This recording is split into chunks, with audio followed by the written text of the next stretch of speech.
When Brian Epstein died on August 27, 1967, the Beatles lost more than just a manager. They lost the one person who could hold the world's biggest band together.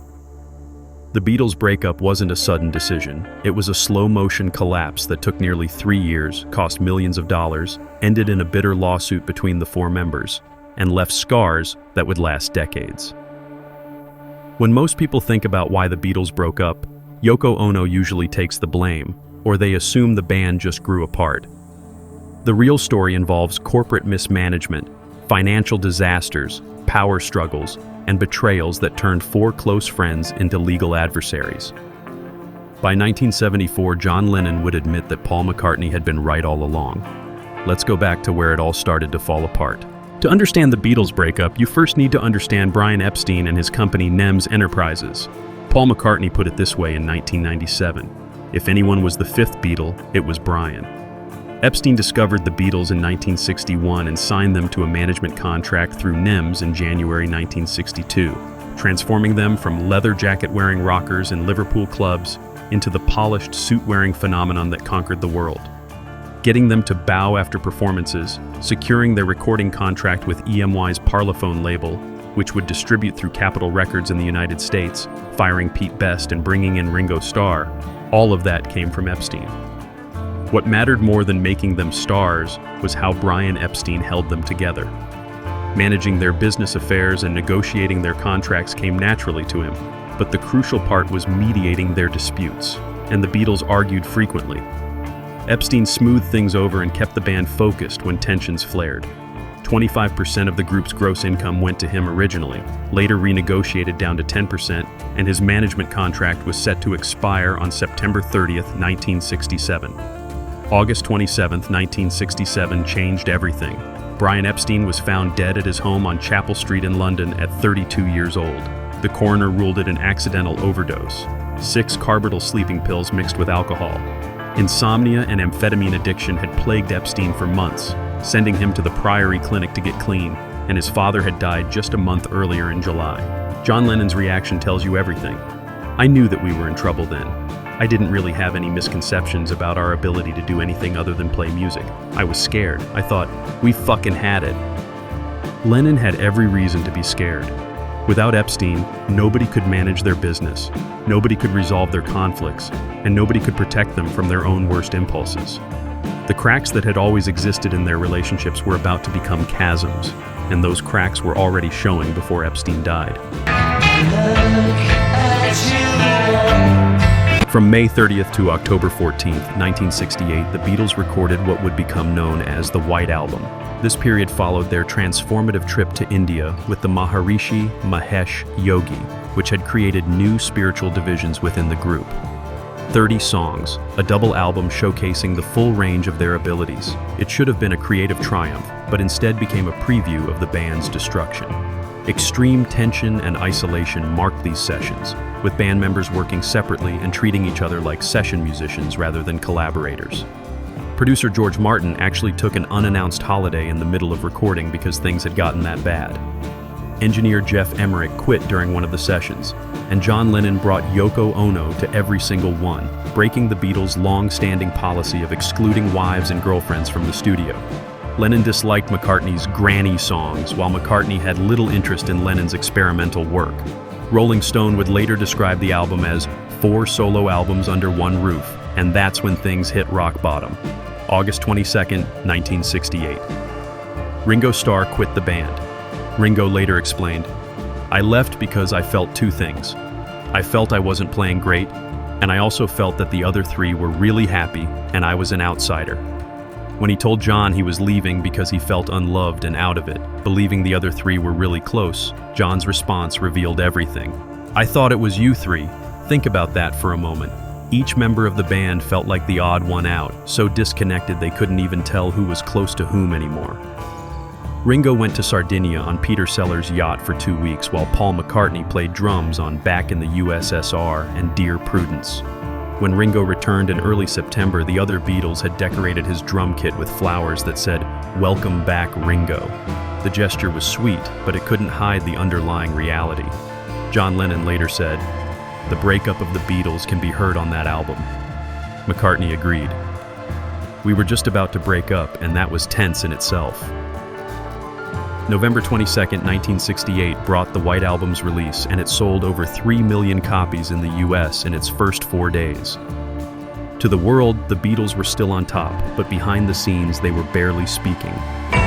Move over once, move over twice. Come on, baby, don't become that light. If the White Album sessions were tense, the Get Back sessions in January 1969 were a complete disaster. January 2nd, 1969, at Twickenham Film Studios launched the project.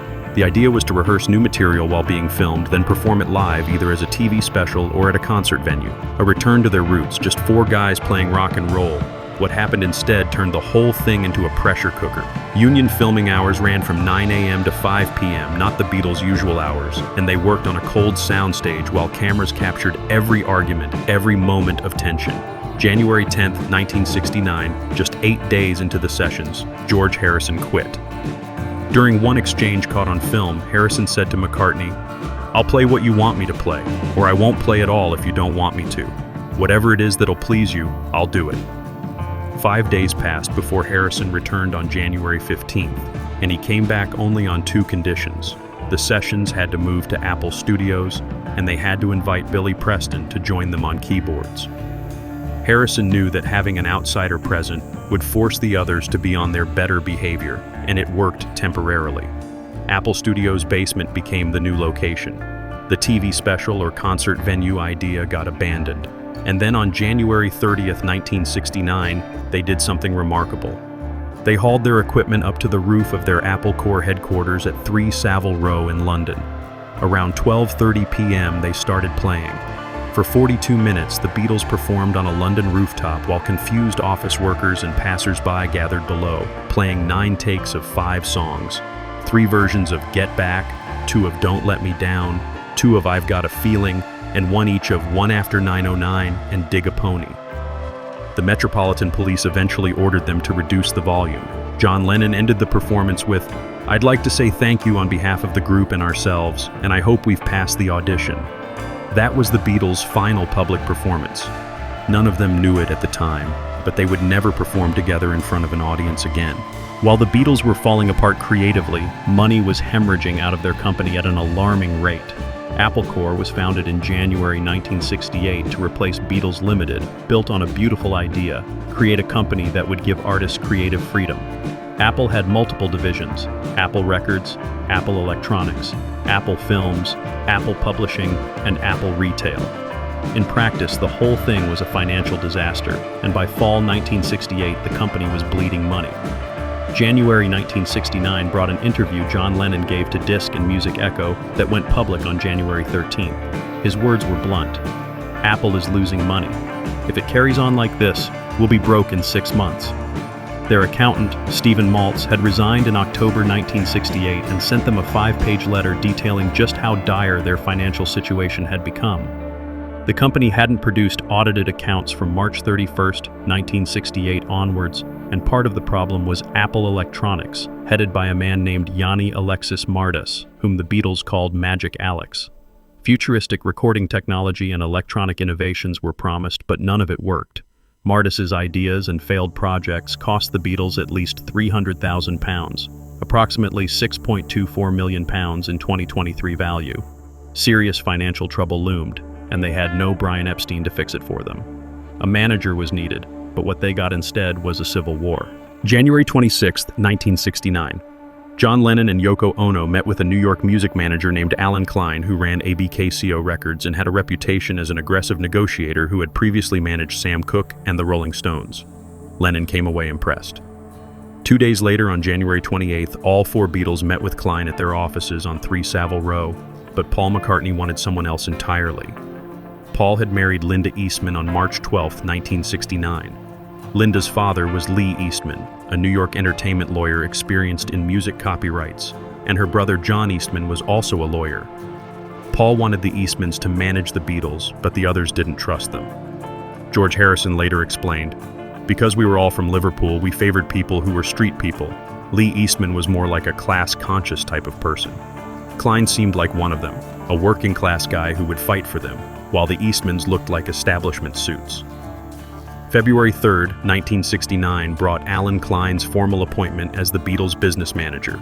Paul McCartney was outvoted 3-1. May 8, 1969 saw John Lennon, George Harrison, and Ringo Starr sign a contract with Klein through ABKCO, but Paul never signed. 20% commission went to Klein, and he had initially claimed he would only take commission on new revenues, but he actually took 20% of their entire royalty. Between 1969 and 1970, Klein claimed total commissions of £851,000, of which over £600,000 had already been paid. To be fair, Klein did do some things well, renegotiating the Beatles' contract with EMI and increasing their royalty rate by more than 50%. But he also fired approximately one-third of Apple's 50 employees and made decisions without consulting all 4 Beatles. One of those decisions would be the final straw for Paul McCartney. Ringo's initial impression of Klein was positive. My impression of him when I first met him was brash. "I'll get it done, lads." Lots of enthusiasm. A good guy with a pleasant attitude about himself in a really gross New York way. John Lennon would later change his mind about Klein completely, but in 1969 he was all in. While the Beatles were fighting over who should manage them, control of their own music was slipping away. Northern Songs had been created in 1963 as the publishing company for Lennon-McCartney compositions, but the Beatles never owned most of it. Dick James and Charles Silver owned 51%, Lennon and McCartney each had 20%, and Brian Epstein had 9%. April 1969 found the Beatles holding just 27% of the capital in Northern Songs. They needed to acquire an additional 23.1%, 1.15 million shares worth £2.4 million. A TV, controlled by media mogul Lou Grade, owned 35%, and a consortium of investors owned 15%. The Beatles made an offer to the consortium, and then John Lennon went to a board meeting and told them, "I'm not prepared to be fucked around by men in suits sitting on their fat arses in the city." The consortium declined the Beatles' offer, September 19, 1969. Lou Grade took control of Northern Songs with 54%, and the Beatles had lost ownership of their own catalog. Hundreds of songs they had written, including Yesterday, Hey Jude, Let It Be, and everything else. October 1969 saw John Lennon and Paul McCartney sell their shares, a total of 1,395,000 shares, for £3.5 million. They gave up completely. Decades later, Michael Jackson would buy the catalog from ATV, and Paul McCartney spent years trying to buy back the songs he wrote with John Lennon. The Northern Songs battle became one of the great financial disasters in music history. September 20th, 1969, one day after losing Northern Songs, John Lennon told his bandmates that he was leaving the Beatles. The meeting happened at Apple headquarters, and George Harrison wasn't present. Lennon privately informed Paul and Ringo that he wanted out, but Allen Klein advised him to keep it secret for legal and business reasons. So John did. The public wouldn't know for months, and the Beatles continued recording. August 20th, 1969 brought their final recording session with all 4 members present. They recorded The End for the Abbey Road album and worked on mixing I Want You, She's So Heavy. 2 days later, on August 22nd, they had their final photo session together at Lennon's Tittenhurst estate. Abbey Road came out on September 26, 1969, and it would become one of their most successful albums. Behind the scenes, though, the band was already over. John had quit. Paul didn't know if he should make it public, and George and Ringo were caught in the middle. January 3, 1970. Paul, George, and Ringo recorded I Me Mine at Abbey Road without John, who was in Denmark. That session would be the last time the remaining Beatles recorded together. April 10, 1970. Paul McCartney broke the silence by releasing a press release announcing the Beatles split. In it, he stated, "Personal differences, business differences, musical differences, but most of all because I have a better time with my family." To the world, Paul was the one who broke up the Beatles, vilified in the press and blamed by fans as the bad guy. What Paul knew and the public didn't was that John had already quit 6 months earlier. Paul was just making it official. Making matters worse, Allen Klein had hired producer Phil Spector to remix the Get Back recordings, which would be released as the Let It Be album on May 8, 1970. Spector added orchestral and choral overdubs to several tracks, including The Long and Winding Road, and Paul McCartney was furious. His words to the Evening Standard in 1970 were clear. "I was sent a remixed version of my song The Long and Winding Road, with harps, horns, orchestra, and women's choir added. No one had asked me what I thought. I couldn't believe it. The record came with a note from Allen Klein saying that he thought the changes were necessary. Paul sent a letter to Klein that said simply, "Don't do it again." By then, though, Paul had made a decision. If he wanted to save the Beatles' legacy and protect their music from Klein's control, something drastic had to happen. December 31st, 1970. Paul McCartney filed a lawsuit against John Lennon, George Harrison, Ringo Starr, and Apple Corps in London's High Court of Justice, seeking dissolution of the Beatles' partnership and requesting a court-appointed receiver for Apple Corps while charging Klein with mismanagement. His three former bandmates saw it as the ultimate betrayal, and the public saw Paul as the villain who was suing his own friends. For years, Paul would be painted as the man who killed the Beatles. Paul later explained in 2020, "I was thought to be the guy who broke the Beatles up and the bastard who sued his mates. And believe me, I bought into that. It was so prevalent that for years I almost blamed myself." But he also said, "The only way for me to save the Beatles and Apple and to release Get Back by Peter Jackson, which allowed us to release Anthology and all these great remasters of all the great Beatles records, was to sue the band. If I hadn't done that, it would have all belonged to Allen Klein." March 12, 1971. The High Court ruled in Paul McCartney's favor, and a judge appointed a receiver to oversee Apple Corps. 2 years later, in March 1973, Klein's management contract expired and was not renewed by Lennon, Harrison, or Starr. John Lennon later admitted, "Possibly Paul's suspicions were right, and the timing was right." December 29, 1974, brought the official dissolution of the Beatles as a legal entity. The settlement document ran 87 pages long, while the original Klein agreement had been just 2 to 3 paragraphs. The formal dissolution of the partnership took place on January 9, 1975 in London. The Beatles were done. Throughout the 1970s, promoters made increasingly absurd offers to get the Beatles back together. 1974 saw promoter Bill Sargent offer them $10 million for a reunion concert. January 1976 brought him raising it to $30 million, and the next month he raised it to $50 million. April 24, 1976. Saturday Night Live producer Lorne Michaels jokingly offered the Beatles $3,000 to reunite on his show. John Lennon and Paul McCartney were actually watching together at Lennon's Dakota apartment that night, within walking distance of the NBC studio, and they briefly considered taking him up on it just for laughs. They didn't do it. May 19, 1979 brought 3 ex-Beatles, Paul McCartney, George Harrison, and Ringo Starr, performing together at the wedding reception of Pattie Boyd and Eric Clapton. First time at least 3 former Beatles had performed live together since 1969, but it wouldn't last. And it would never include all 4 of them again. December 8, 1980. John Lennon was murdered by Mark David Chapman outside the Dakota apartment building in New York City, and any possibility of a reunion died with him. So what really broke up the Beatles? Yoko Ono wasn't the reason, though John's relationship with her certainly didn't help the group dynamics. Creative differences existed but weren't the cause, and they did grow apart, but that's not what ended it either. The real answer is more complicated and more mundane. The Beatles broke up because they were 4 young men, ages 27 to 29 in April 1970, who had been working together non-stop since they were teenagers, managed and protected by Brian Epstein, and when he died, they had no idea how to run a business or resolve their conflicts on their own. Terrible business decisions got made, millions of pounds were lost on Apple Corps, control of their own music catalog slipped away, and they hired a manager that 3 of them trusted and 1 of them didn't, creating a split that became irreparable. George Harrison felt stifled as a songwriter, even though he was becoming increasingly prolific. John Lennon was using heroin and was more interested in his relationship with Yoko Ono than in being a Beatle. Paul McCartney was seen as domineering and controlling even when he was trying to keep the band together. Ringo Starr felt like an outsider in his own group. None of them had the emotional tools or the business savvy to navigate these problems, and without Brian Epstein to mediate, those problems became catastrophic. The dark truth behind the Beatles' breakup is that it was preventable. If Epstein had lived, he likely would have kept them together for at least a few more years. If they had agreed on management, they might have weathered the creative tensions. If Paul had signed with Klein, or if the others had gone with the Eastmans, they might have avoided the lawsuit, but they didn't.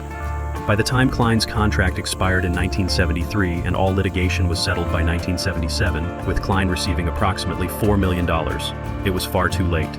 The Beatles created some of the greatest music in history, but they also created a cautionary tale about friendship, business, and what happens when success outpaces maturity. Apple Corp still exists today, owned by Paul McCartney, Ringo Starr, and the estates of John Lennon and George Harrison, managing the Beatles' legacy. The remastered albums, the documentaries, the video games, everything that keeps the Beatles alive for new generations. But the band itself? That ended on a cold rooftop in London on January 30th, 1969, even if it took 5 more years to make it official. The world's biggest band destroyed itself from the inside, and now you know how it really happened.